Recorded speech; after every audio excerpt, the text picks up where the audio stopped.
وفی اوقات الخلوہ، اور تیسرے نمبر پہ آپ اپنے دل کا جائزہ لیں، اس کو ڈھونڈیں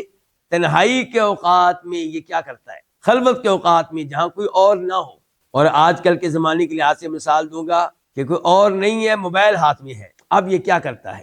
تنہا ہے، کیا یہ موبائل کے ذریعے تلاوت سنتا ہے، تلاوت کرتا ہے، درس قرآن سنتا ہے، درس حدیث سنتا ہے، اللہ کا ذکر کرتا ہے، اللہ سے دعائیں کرتا ہے، توبہ کرتا ہے، استغفار کرتا ہے، ندامت اور پشیمانی کے آنسو بہاتا ہے، یا یہ دیکھ کر کہ میں تنہا ہوں برائی کی طرف میل ہوتا ہے، کوئی فلم لگا لیتا ہے، کوئی گندا ڈرامہ لگا لیتا ہے، لڑکیوں کی گندی تصویریں دیکھنی شروع کر دیتا ہے، کیا کرتا ہے؟ اگر تو یہ تنہائی میں اللہ کو یاد کرتا ہے تو اس دل کے لیے خوشخبری ہے، وہ حدیث 7 طرح کے لوگ ہیں جن کو اللہ تعالیٰ اپنے عرش کے سائے میں جگہ دے گا، ان میں سے ایک وَرَجُلٌ ذَكَرَ اللَّهَ خَالِيًا فَفَاضَتْ عَيْنَاهُ، وہ شخص جو تنہائی میں بیٹھا ہوا ہے، اللہ کو یاد کر رہا ہے، اور اللہ کو یاد کرتے کرتے